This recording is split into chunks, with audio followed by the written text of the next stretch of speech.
Hello friends, GK गुरुजी अड्डा के YouTube platform पे मैं शैलेश आप सभी का हार्दिक स्वागत करता हूं। प्यारे साथियों, सीटेट का एग्ज़ाम जो आपका जुलाई में हुआ, जितने भाई बंधु पास हुए हैं उनको बहुत बहुत बधाई हो। और जो भी भाई बंधु 1 नंबर 2 नंबर 5 नंबर 10 नंबर से फेल हो गए हैं उनके लिए फिर से मौका है। दिसंबर 2024 में फिर से सीटेट होगा और सिलेबस में कोई परिवर्तन नहीं होगा। जो सिलेबस पिछला था वही आने वाले दिसंबर के एग्ज़ाम में भी सीटेट का सिलेबस रहेगा। आपके लिए एक गुड न्यूज़ है प्यारे साथियों। गुड न्यूज़ ये है कि आपकी सीटेट एसएसटी की नोट्स तैयार हो गई है और वो आपको फाइनल मान के चलिएगा अक्टूबर लास्ट तक आपको मिलेगी। जो भी भाई बंधु चैनल से जुड़े हैं उन सभी को फ्री में मिलेगी, उसका कोई चार्ज नहीं लिया जाएगा। नोट्स पीडीएफ फॉर्म में होगी, लेकिन पीडीएफ फॉर्म आपको जो है तभी दिया जाएगा जब आप कमेंट सेक्शन में आके कमेंट करेंगे कि सर मुझे नोट्स की आवश्यकता है। ठीक है, तो सभी भाइयों को फ्री में दूंगा, इसका कोई चार्ज नहीं लूँगा, वादा रहा आपसे। अगर विश्वास ना हो तो ये जो वीडियो बना रहा हूँ इसको रख लेना, ठीक है। कोई चार्ज नहीं लिया जाएगा। आपको एनसीईआरटी 6, 7, 8 की नोट्स निचोड़ इसका निकाल करके आपको पीडीएफ बना करके दूंगा, याद रखिएगा। ठीक है, पीडीएफ पे काम चल रहा है। लगभग 6 और 7 की एनसीईआरटी की नोट्स कंप्लीट भी हो गई है। सिर्फ क्लास 8 की बची है और इसी महीने तक उसको भी कंप्लीट कर दिया जाएगा और बहुत जल्द आपके सामने नोट्स उपलब्ध हो जाएगी जिसका कोई चार्ज नहीं लिया जाएगा। प्यारे साथियों, आज हम लोग इतिहास से अपने टॉपिक की शुरुआत करते हैं।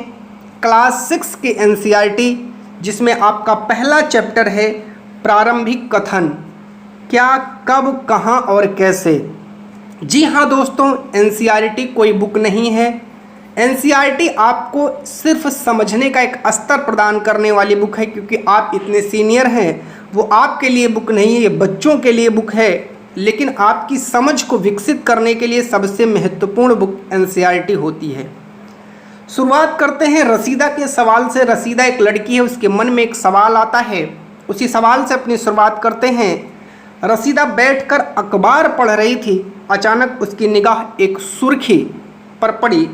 100 साल पहले। वह सोचने लगी कि कोई कैसे जान सकता है इतने वर्षों पहले क्या हुआ। अगर मैं आपसे कहूँ बताओ मुझे आपके 100 वर्षों पहले क्या हुआ, आप क्या करेंगे? या तो उस समय की कोई किताब मिल जाए, कोई पेपर मिल जाए, या कोई बुजुर्ग व्यक्ति मिल जाए तो आप उससे उन चीज़ों के बारे में जानने का प्रयास कर देंगे। और कोई तरीका नहीं है कि आप 100 साल की चीज़ों को जान सकें। तो हम लोग इस चैप्टर में जानेंगे कि जब मानव ने पृथ्वी पर अपना कदम रखा तब से लेकर के आज तक की व्यवस्थाएं कैसे चली, तो इसी को हम लोग जानेंगे इसी चैप्टर में, क्या, कब और कहाँ और कैसे के माध्यम से। अपने साथ एक कॉपी और एक कलम जरूर लेकर के बैठिएगा। जो भी चीज़ मैं बताऊं इम्पॉर्टेंट है उसको लिख लीजिएगा, आपके लिए काम देगा। चलिए चलते हैं पहले टॉपिक पर। कैसे पता लगाएं? यह जानने के लिए कल क्या हुआ था। तुम रेडियो सुन सकते हो, टेलीविज़न देख सकते हो, फिर अखबार को भी आप पढ़ सकते हो। साथ ही यह जानने के लिए पिछले साल क्या हुआ, तुम किसी ऐसे व्यक्ति से बात कर सकते हो जिसको उस समय की स्मृति हो या उसके बारे में चीज़ें याद हो। लेकिन बहुत पहले क्या हुआ था, यह कैसे जाना जा सकता है? आइए इसी सवाल का हम लोग जवाब देखने का प्रयास करेंगे। टॉपिक है अतीत के बारे में हम क्या जान सकते हैं। अतीत के बारे में बहुत कुछ जाना जा सकता है, जैसे लोग क्या खाते थे, उनके कपड़े जो है वो कैसे होते थे, अर्थात वो कैसे पहनते थे, वो किस तरह के घर में रहते थे। हम आखेटकों का मतलब होता है शिकारियों, पशुपालकों, कृषकों, शासकों, व्यापारियों, पुरोहितों, शिल्पकारों, कलाकारों, संगीतकारों या फिर वैज्ञानिकों के जीवन के बारे में जानकारियां हासिल कर सकते हैं। किसके किसके बारे में जानकारी आपको मिलेगी? आखेटक अर्थात शिकारी, पशुपालक, कृषक, शासक, व्यापारी, पुरोहित, शिल्पकार, कलाकार, संगीतकार, वैज्ञानिक। यह नहीं हम पता कर सकते कि उस समय बच्चे कौन से खेल खेलते थे, बिल्कुल पता कर पाएंगे। कौन सी कहानियाँ सुना करते थे, कौन से नाटक देखा करते थे, या फिर कौन से गीत गाते थे। ठीक है, अर्थात सिर्फ हम वैज्ञानिक, कृषक, पशुपालक, शासक के बारे में ही नहीं पता करेंगे, बल्कि बच्चों के खेल, उनकी कहानी, उनके नाटक, उनके गीत, इन सब के बारे में पता कर सकते हैं। लेकिन कैसे, आइए समझते हैं नीचे। कैसे पता करेंगे? तो सबसे पहला टॉपिक आपको मिला, लोग कहाँ रहते थे। भाई जैसे आज आप किसी घर में रहते हो, उसमें कमरे हैं रहने के लिए, बाहर आपका मैदान है, आप खेलते हैं, ठीक है, वैसे उस समय लोग कहाँ रहते थे, आइए समझते हैं। मानचित्र 1 में आपको नर्मदा नदी का पता लगाना है। अभी जब मैं मानचित्र आपको दिखाऊंगा तो मैं बताऊंगा नर्मदा कहाँ है। कई लाख वर्ष पहले से लोग इस नदी के तट पर रह रहे हैं। यहाँ रहने वाले आरंभिक लोगों में से कुछ कुशल संग्राहक थे जो आसपास के जंगलों की विशाल संपदा से परिचित थे। अपने भोजन के लिए जड़ों, फलों, जंगल के अन्य उत्पादों का यहीं से संग्रह का मतलब होता है इकट्ठा किया करते थे। वे जानवरों का आखेट का मतलब होता है शिकार भी किया करते थे। अब तुम उत्तर पश्चिम की सुलेमान और किरथर पहाड़ियों का पता लगाओ। उत्तर पश्चिम की सुलेमान और किरथर पहाड़ी भी आपको ढूंढना है। और यहाँ आपको बहुत इंपॉर्टेंट चीज़ मिलेगी, नोट कर लीजिएगा। ये इंपॉर्टेंट चीज़ क्या है? इसी क्षेत्र में कुछ ऐसे स्थान हैं जहाँ लगभग 8000 वर्ष पूर्व स्त्री पुरुषों ने सबसे पहले गेहूँ तथा जौ जैसी फसलों को उपजाना आरंभ किया। अब ऐसे आपको नोट्स ऐसे बनाना है, 8000 वर्ष पूर्व लिखना है, और क्या गेहूँ प्लस जौ किसने उपजाया? स्त्री और पुरुषों ने। कहाँ? नॉर्थ और वेस्ट, उत्तर पश्चिम के क्षेत्र में। कहाँ? सुलेमान और किरथर पहाड़ियों के आसपास। ऐसे आपकी नोट्स बनेगी। और उन्होंने क्या किया? उन्होंने भेड़, बकरी, गाय, बैल जैसे पशुओं को पालतू बनाना शुरू किया। ये लोग गांव में रहते थे। तो कहाँ रहते थे? गांव में ये लोग रहते थे। इम्पॉर्टेंट है, नोट करिएगा। उत्तर पूर्व में गारो तथा मध्य भारत में विंध्य की पहाड़ियाँ। उत्तर पूर्व में आपको गारो ढूंढना है, मध्य भारत में विंध्य देखना है। ये कुछ अन्य क्षेत्र जहाँ कृषि का विकास हुआ, जहाँ सबसे पहले चावल उपजाया गया, वह स्थान विंध्य के उत्तर में स्थित है। ये लाइन नोट कर लीजिएगा कि सबसे पहले उपजाया गया चावल का क्षेत्र विंध्य के उत्तर में स्थित है। आइए मैं आपको मैप का अध्ययन कराता हूँ, मैप को समझाता हूँ कैसे मैप का अध्ययन करते हैं। ये है आपकी किरथर की पहाड़ी, ये है आपकी सुलेमान। मैंने आपको बताया यहीं पर आपको ऐसे लिख लेना है, 8000 साल पहले यहाँ गेहूँ और जौ का उत्पादन हुआ। भेड़, बकरी जैसे जानवरों को पाला किसने? मानव ने। एक टॉपिक आपका नोट्स में कंप्लीट हुआ। ऐसे मैप में नोट करिएगा, मैप बना लीजिएगा। अगर आपके पास बुक है तो बुक में ही ऐसे बना लीजिएगा, मैप में लिख लीजिएगा। हमेशा मैप के साथ कॉन्सेप्ट आपका क्लियर रहेगा। अब बात करते हैं सुलेमान और किरथर। ये कहाँ है? ये है मैप में आपका नॉर्थ, ये है साउथ, ये है ईस्ट, ये है वेस्ट। तो ये वाला हिस्सा आपका क्या पड़ता है? इसको बोलते हैं नॉर्थ और वेस्ट का क्षेत्र। तो सुलेमान और किरथर कहाँ है? नॉर्थ और वेस्ट में है। ठीक, मैप भी आपको समझाता चलूँगा। अब मैंने कहा था आपको गारो की पहाड़ियाँ ढूंढना है। ये है गारो की पहाड़ियाँ। कहाँ है? ये दिख रही हैं आपको गारो की पहाड़ियाँ। कहाँ है? तो ये आपका नॉर्थ है और ईस्ट। नॉर्थ ईस्ट में आपकी गारो की पहाड़ियाँ हैं और मध्य में आपका विंध्य की पहाड़ियाँ हैं। ये जो विंध्य की पहाड़ियाँ हैं, यहीं पर सबसे पहले क्या उपजाया गया? चावल। नोट करिएगा, मैंने बताया था विंध्य की पहाड़ी के उत्तर का मतलब है इससे थोड़ा सा ऊपर, यहाँ के आसपास चावल सर्वप्रथम उपजाया गया था, याद रखिएगा। ठीक है, चलिए इसी मैप में मैं भी आपको और सारी चीज़ों को बताने वाला हूँ, समझते चलिएगा आगे भी जो टॉपिक आने वाले हैं। ये नदी देख रहे हैं आप, ये है आपकी सिंधु नदी। ठीक है, सिंधु नदी के सामने कुछ आपको और नदियाँ दिख रही हैं, जैसे झेलम, चेनाब, रावी, सतलज और ब्यास। इतनी नदियाँ आकर के सिंधु नदी में मिल जा रही हैं, अर्थात ये सभी की सभी नदियाँ सिंधु की सहायक नदी कहलाएगी। काबुल भी इधर से आ रही है, तो याद रखिएगा, आपसे अगर पूछे सिंधु की सहायक नदी तो इतनी नदियों का नाम याद कर लीजिएगा। ये सभी की सभी नदियां सिंधु की सहायक नदी हैं। तो सिंधु की सहायक नदी क्या होती है? जब कई छोटी छोटी नदियां आकर के एक बड़ी नदी में मिल जाती हैं और उसी के साथ बहती हैं तो उसे सहायक नदी कहते हैं। जैसे काबुल है, झेलम है, चिनाब है, रावी है, सतलज है, ब्यास है, ये सभी सिंधु की सहायक नदियां हैं। अब आइए मैं आपको गंगा से मिलवा देता हूँ। ये है आपकी गंगा, ये हिमालय से निकलती हैं और आ करके इधर बंगाल की खाड़ी में गिरती हैं। इसकी सहायक में आपका यमुना है, जो है आपकी चंबल है, सोन है। ये नदियां जो है गंगा की सहायक नदियां होती हैं। यहाँ आपका ये वाला क्षेत्र जो है, यहाँ आपकी महानदी है। ये आपकी दक्षिण भारत की गोदावरी है, कृष्णा है, तुंगभद्रा है, पेन्नार नदी है। याद रखिएगा, ये दक्षिण भारत की नदियां हैं। तो दक्षिण भारत में महानदी है, गोदावरी है, कृष्णा है, तुंगभद्रा है, पेन्नार है, कावेरी है। ये सभी की सभी आपकी दक्षिण भारत की नदियां हैं। ठीक है, इसी में आपका नर्मदा भी आता है और ये आपकी ताप्ती आती है। नर्मदा और ताप्ती के बीच का क्षेत्र आपका सतपुड़ा का क्षेत्र आता है, याद रखिएगा। और मैं आपको कुछ दिखाता हूँ, गोदावरी और कृष्णा नदी के बीच का क्षेत्र आपका दक्कन का क्षेत्र है।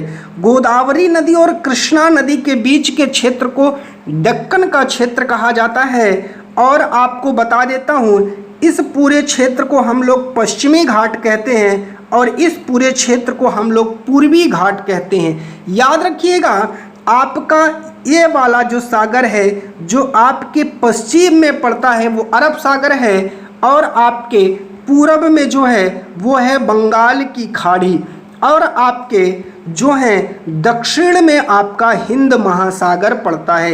ये है पश्चिम में आपका लक्षद्वीप है, ये अरब सागर में आता है और ये आपका अंडमान और निकोबार है, ये बंगाल की खाड़ी में आता है। अब आपको इतनी चीज़ें इस मैप से सीखने को मिली हैं। ऐसे मैप का आपको अध्ययन करना है और ऐसे ही मैं आपको मैप का अध्ययन करवाऊंगा। सारा चीज़ मैं आपको मैप में दिखा चुका हूँ। अब मानचित्र पर सिंधु तथा इसकी सहायक नदियों को पता लगाइए। तो सहायक नदी किसे कहते हैं? उन्हें कहते हैं, नोट कर लीजिएगा इसको, जो एक बड़ी नदी में मिल जाती है। किसमें? बड़ी नदी में मिल जाती है। लगभग 4700 वर्ष पूर्व इन्हीं नदियों के किनारे कुछ आरंभिक नगर फले फूले। तो जो सिंधु की सहायक नदी है, झेलम है, ठीक है, व्यास है, इनके किनारे कुछ आरंभिक नगर जो हैं उनका विकास हुआ है। अब गंगा व इसकी सहायक नदियों के किनारे तथा समुद्र तटवर्ती इलाकों में नगरों का विकास हुआ है। बात को समझिएगा, आरंभिक नगर का विकास सिंधु और उसकी सहायक नदी के पूर्व 4700 वर्ष के आसपास और गंगा और इसकी सहायक नदी के आसपास नगरों का विकास हुआ है। ठीक है, नगरों का जो लगभग 2500 वर्ष पूर्व, दोनों में काफ़ी ज़्यादा डिफरेंस है, याद रखिएगा। ठीक है, चलिए अब बात करते हैं कि इंपॉर्टेंट टॉपिक की, इसको याद रखिएगा। दक्षिण एशिया, जो दक्षिण एशिया है, आधुनिक भारत, पाकिस्तान, बांग्लादेश, नेपाल, भूटान, श्रीलंका और अफगानिस्तान, ईरान, चीन तथा म्यांमार आदि पड़ोसी देशों को दर्शाता है। दक्षिण एशिया एक महाद्वीप से छोटा है, लेकिन विशालता तथा बाकी एशिया से समुद्रों, पहाड़ियों तथा पर्वतों से बटे होने के कारण इसे प्रायः उपमहाद्वीप कहा जाता है। मोस्ट इम्पॉर्टेंट है, नोट कर लीजिएगा। आपसे पूछता है क्यों इसे कहा जाता है, तो आपको जवाब देना पड़ेगा, इसीलिए कहा जाता है। चलिए, गंगा तथा इसकी सहायक नदी सोन का पता लगाओ। मैंने आपको मैप में बहुत अच्छे से दिखाया है। गंगा के दक्षिण में इन नदियों के आसपास का क्षेत्र प्राचीन काल में मगध और वर्तमान बिहार नाम से जाना जाता है। अब आइए मैप पर चलते हैं और देखते हैं गंगा के दक्षिण का क्षेत्र। आइए, ये है आपकी गंगा और गंगा का ये है दक्षिण का क्षेत्र। तो ये है आपका, कह सकते हो, प्राचीन मगध का क्षेत्र जो आपसे पूछ रहा था। ठीक है, चलिए अब आगे चलते हैं और आगे बात करते हैं। वर्तमान में इसी मगध को बिहार नाम से जाना जाता है। आपसे पूछेगा बिहार का प्राचीन नाम मगध और वर्तमान नाम बिहार है। इसके शासक बहुत शक्तिशाली थे और उन्होंने एक विशाल राज्य की स्थापना किया। देश के अन्य हिस्सों में भी ऐसे राज्यों की स्थापना की गई थी। लोगों ने सदैव उपमहाद्वीप के एक हिस्से से दूसरे हिस्से तक यात्रा की।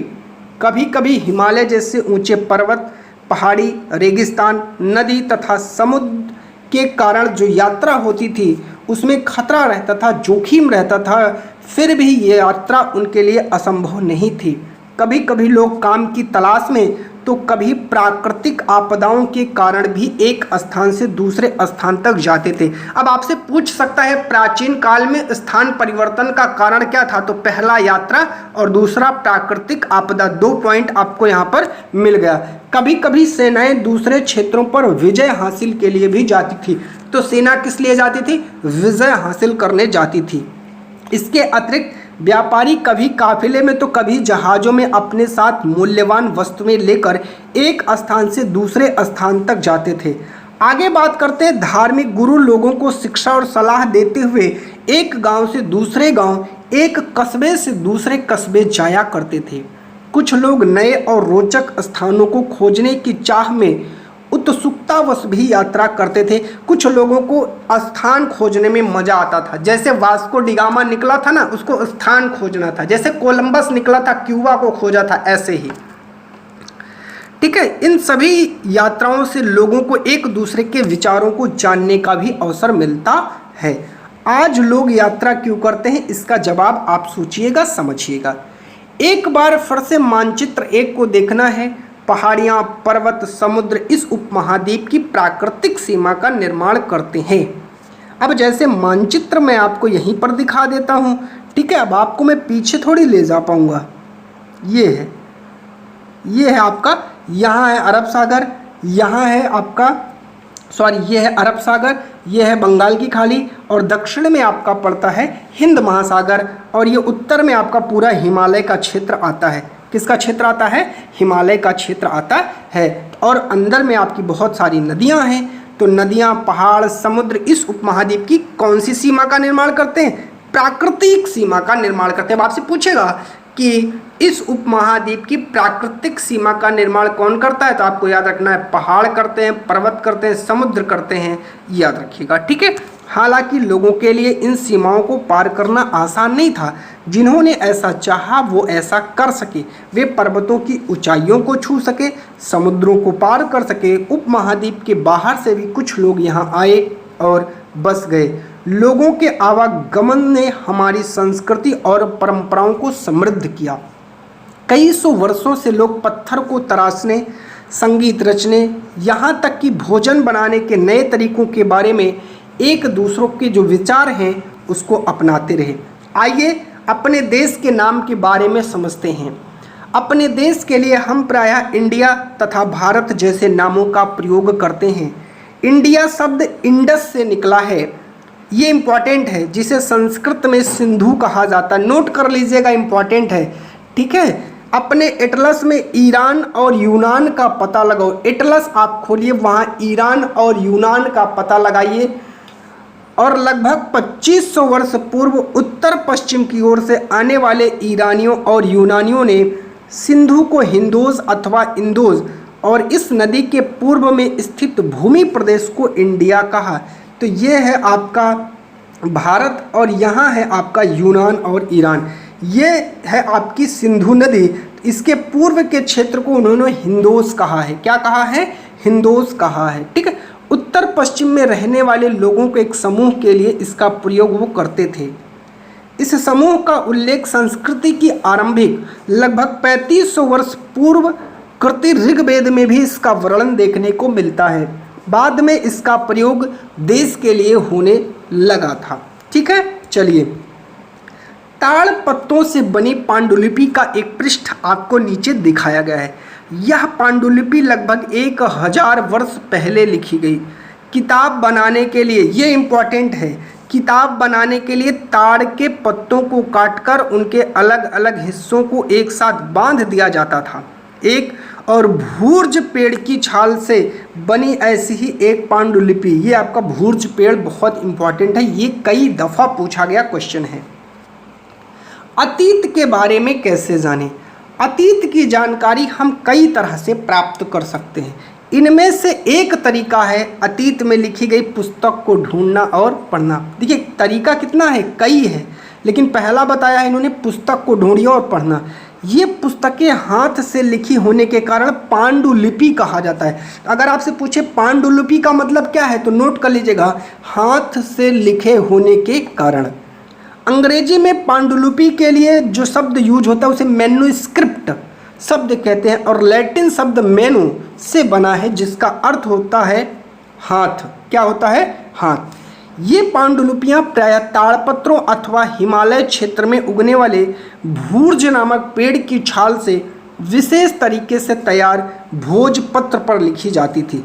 तो भोजपत्र किससे तैयार होता था? भूर्ज नामक एक पेड़ होता था जो हिमालय के क्षेत्र में पाया जाता था, उससे। ये देखिए कितना सुंदर आपको लिखा है। ये कुछ संस्कृत में लिखा गया है और ये आज की संस्कृत नहीं है, ये वैदिक संस्कृति है जो आज की संस्कृत से काफ़ी ज़्यादा अलग है। ठीक है ना, देखिए कितना सुंदर ये लिखा गया, आप समझिएगा। ठीक है, चलिए अब बात करते हैं अगले टॉपिक की।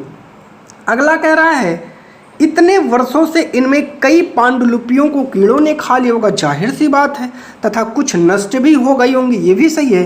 फिर भी ऐसी कई पांडुलिपियाँ आज भी उपलब्ध हैं। प्रायः यह पांडुलिपियाँ आपको मंदिरों विहारों से प्राप्त होती हैं। इम्पॉर्टेंट नोट करिएगा, ऐसे बनाइएगा। पांडुलिपियाँ कहाँ मिलती हैं? मंदिर में और विहार में। ये आपको कहा होता है वहाँ पर मिलती हैं। ठीक है, ऐसे नोट करिएगा। इन पुस्तकों में धार्मिक मान्यताओं, व्यवहारों, राजाओं के जीवन, औषधि तथा विज्ञान आदि प्रकार के विषयों की चर्चा। अब आपसे पूछेगा पांडुलिपि के विषय क्या क्या हैं, तो ऐसे हेडिंग डालिएगा पांडुलिपि और विषय। उसमें क्या लिखेगा कि धार्मिक मान्यताओं, व्यवहारों का, राजा के जीवन का, औषधि का, विज्ञान का, इन सभी विषयों की चर्चा मिलती है। इनके अतिरिक्त हमारे यहाँ महाकाव्य, कविताएं, नाटक भी हैं। इनमें से कई संस्कृत में लिखे हुए मिलते हैं, जबकि अन्य प्राकृतिक और तमिल में प्राकृतिक भाषा का प्रयोग आम लोग करते थे। अब ये आपके लिए इम्पॉर्टेंट है। यहाँ 3 चीज़ें जो हमारे महाकाव्य, कविताएं और नाटक हैं, उनकी भाषा एक तो संस्कृत, एक प्राकृतिक, एक तमिल। इनमें से याद रखिएगा जो प्राकृतिक है वो आम जनता की, आम लोगों की भाषा थी। ठीक है, चलिए बात करते हैं हम अभिलेखों का भी अध्ययन करते हैं। ये लाइन इंपॉर्टेंट है, अभी समझिएगा।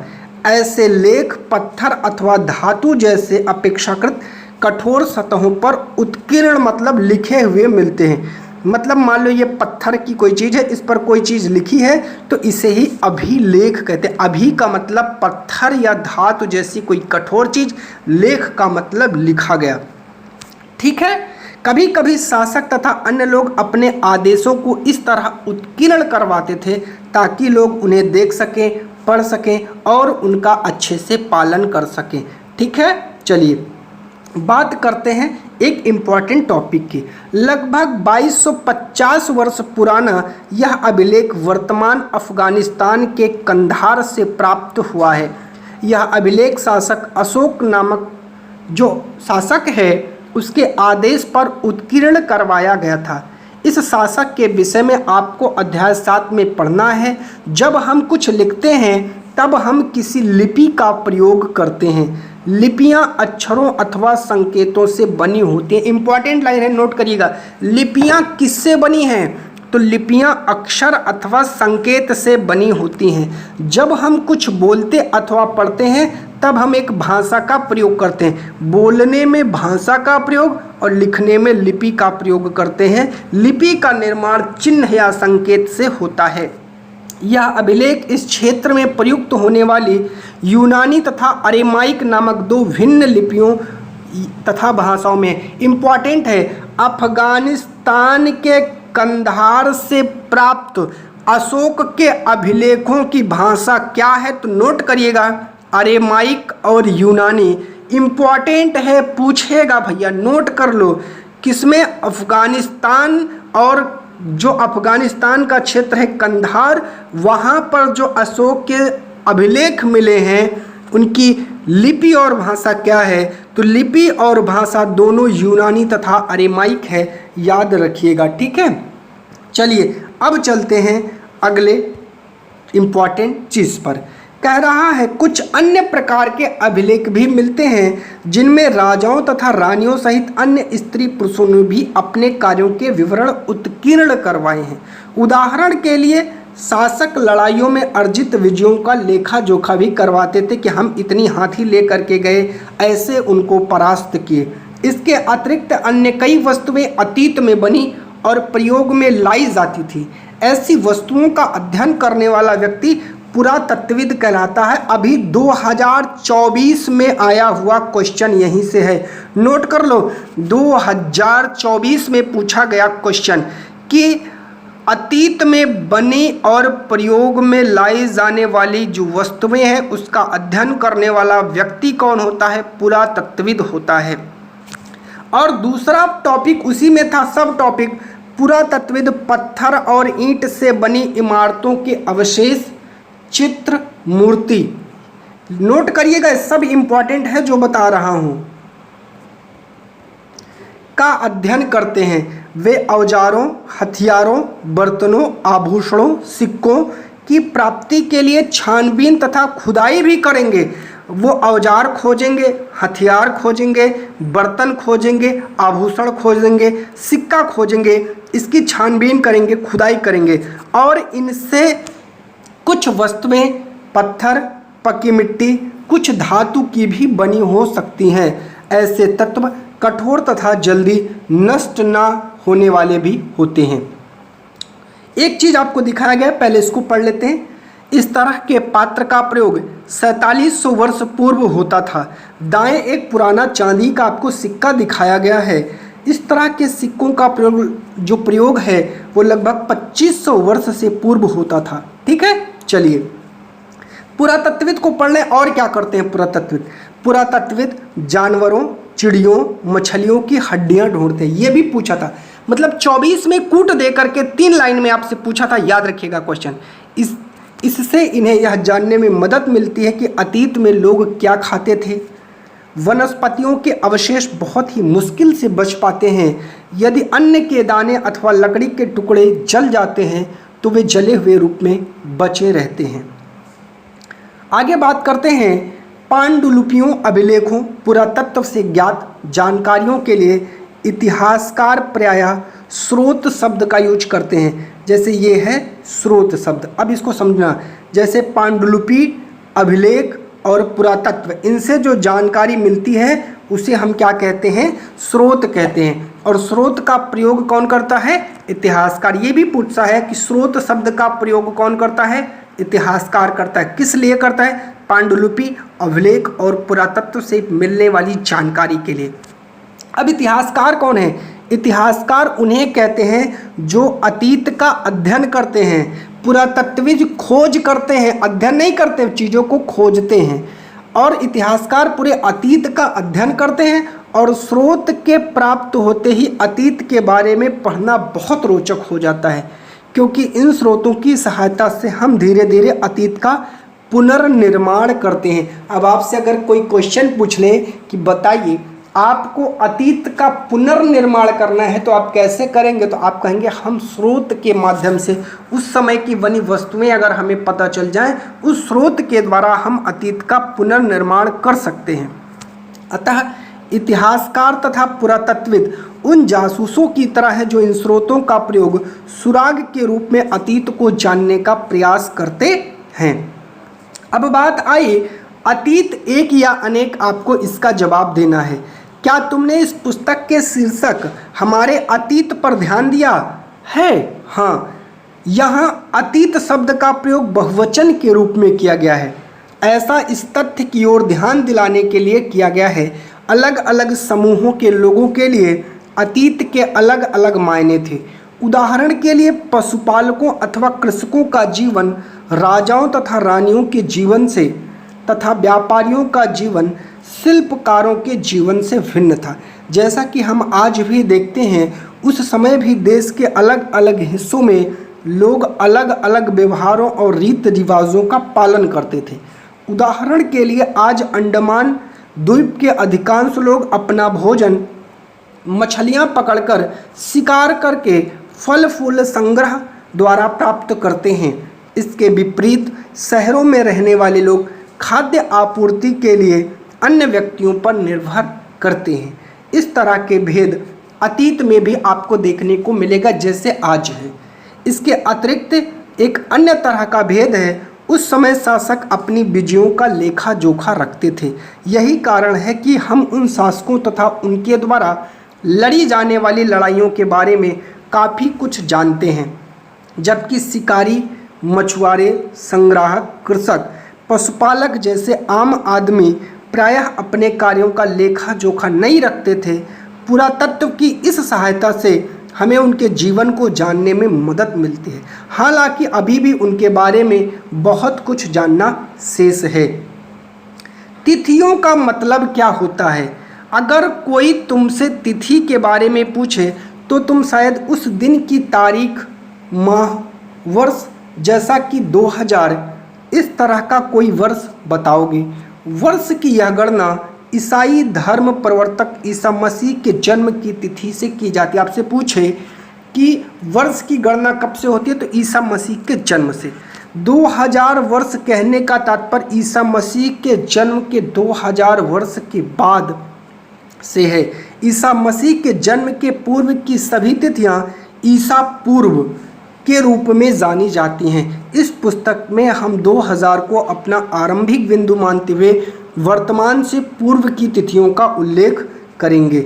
चलिए बात करते हैं इतिहास और तिथियां।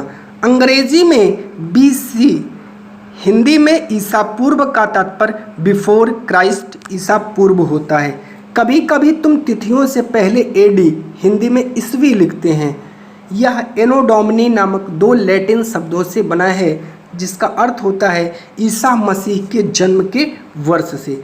कभी कभी AD की जगह CE तथा BC की जगह BCE का प्रयोग होता है। CE अक्षरों का प्रयोग कॉमन एरा और BCE का बिफोर कॉमन एरा के लिए होता है। हम इन शब्दों का प्रयोग इसीलिए करते हैं क्योंकि विश्व के अधिकांश देशों में अब इस कैलेंडर का प्रयोग सामान्य हो गया है।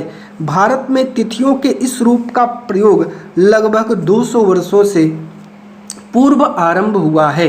अंग्रेजी, कभी कभी अंग्रेजी के BP अक्षरों का प्रयोग होता है, जिसका तात्पर्य बिफोर प्रेजेंट, वर्तमान से पहले होता है। चलिए अब आपको कुछ दिखाता हूँ। आप सभी को बताना है, सुमेलित करना है। नर्मदा घाटी, मगध, गारो की पहाड़ियाँ, सिंधु तथा इसकी सहायक नदियाँ। जरा मुझे बता सकते हो आप लोग इसका राइट जवाब क्या होगा? चलिए मैं जानना चाहता हूँ, आप सभी को बताना है इसका राइट जवाब क्या होगा। ठीक है, चलिए अब हम लोग चलते हैं अपने जो है इस टॉपिक को कंप्लीट करने की तरफ। ठीक है, चलिए अब आप लोग कमेंट करके बताइएगा, क्योंकि मैंने आपको चैप्टर पढ़ा दिया है। चलिए, कृषि का आरंभ 8000 वर्ष पूर्व, सिंधु सभ्यता के प्रथम नगर 4700 वर्ष पूर्व, गंगा घाटी के नगद जो आपके मगध का बड़ा राज्य 2500 वर्ष पूर्व, और वर्तमान लगभग 2000 वर्ष पूर्व वर्तमान के बारे में जाना जाता है। इसी के साथ प्यारे साथियों ये टॉपिक आपका कंप्लीट होता है। मैंने प्रयास किया जितने ज़्यादा डिटेल में इसको समझाने का, जितनी इम्पॉर्टेंट चीज़ों को बताने का। आप लोगों का दायित्व बनता है उन सभी इम्पॉर्टेंट चीज़ों को लिखिए, नोट करिए, पढ़िए। फिर से आपको बताता हूँ, आपकी नोट्स पर काम चल रहा है और बहुत ही जल्द आपको नोट्स देखने को मिलेगी। आप सभी चैनल पर नए हैं तो सब्सक्राइब कर लीजिएगा, वीडियो को लाइक कर दीजिएगा और अपने दोस्तों तक ज़रूर शेयर कर दीजिएगा। प्यारे साथियों, चैनल पर जुड़ने के लिए आप सभी का बहुत बहुत धन्यवाद।